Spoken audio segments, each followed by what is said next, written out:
Ito ang Mayon Volcano sa Albay. Napakaganda pagmasdan.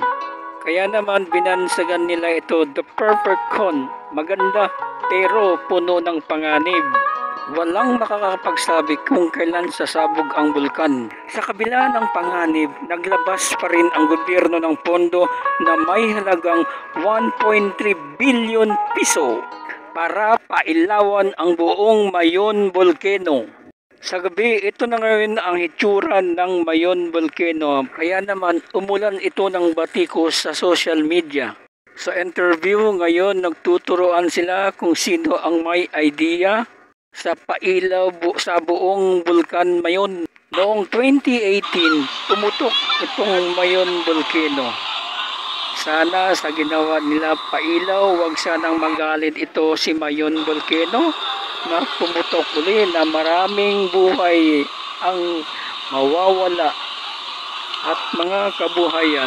Sana ang pondo na 1.3 billion piso ginamit na lang sana sa infrastructure tourism dyan sa Albay or pailawan buong Albay kasi may mga area pa rin sa Albay na walang kuryente. Inaprubahan ng TIEZA ang phase 1 ng proyekto na nagkakahalaga ng kalahating bilyong piso. Kaugnay ng Mayon Lighting Project, magkakausap natin si Albay Acting Governor, Baby Glenda Ongbongao. Magandang tanghali po sa inyo, Governor. Magandang tanghali ni Cheryl at sa lahat ng mga nakikinig sa mga oras na to.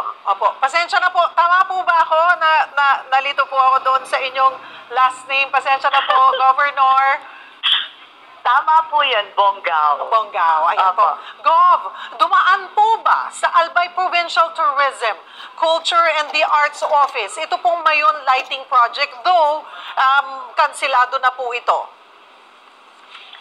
Opo, narinig lang po namin yung about the project during the public hearing or public consultation na ginawa ng Solar Surveying Corporation. Sila po yung in-award ng TIEZA na mag-conduct ng feasibility study and formulation ng conceptual design ng Mayon Volcano Heritage Static Lighting. So dun lang po namin narinig yung project. Okay, pero sino po ang saan po nanggaling yung konsepto, yung ideya na lagyan nga po ng pailaw itong Mayon? Yan na po ang hindi namin alam. Naku, imposible Gob, hindi mo alam. Kasi dadaan yan sa inyo for approval. So ang Quadcom mag-iimbestiga kaya dito, bilyon ang pinag-usapan, sayang ang pondo. Yan na po ang hindi namin alam. Basta ang alam namin, may kinakonduct na po silang study kung pwede ba talaga ang ganitong project. So, pero sabi nyo nga po, ay sa consultation pa lang, ay umalma na yung mga taga-Albay, di po ba? Pero inaprubahan pa rin yung kalahating bilyong pisong pondo for the phase 1? Siguro ang consultation na ginawa nila ngayon lang March 22 and 23. So ito lang pong Marso ginawa yung consultation. Alright. Okay, at least po, Gov, ay sure na hindi na po ito matutuloy. Yan ang siyempre ang kahilingan ng lahat.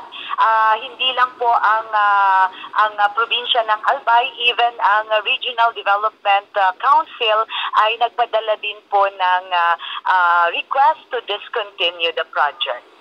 So, request pa lang po. Ano po ang reaction dito ng TIEZA?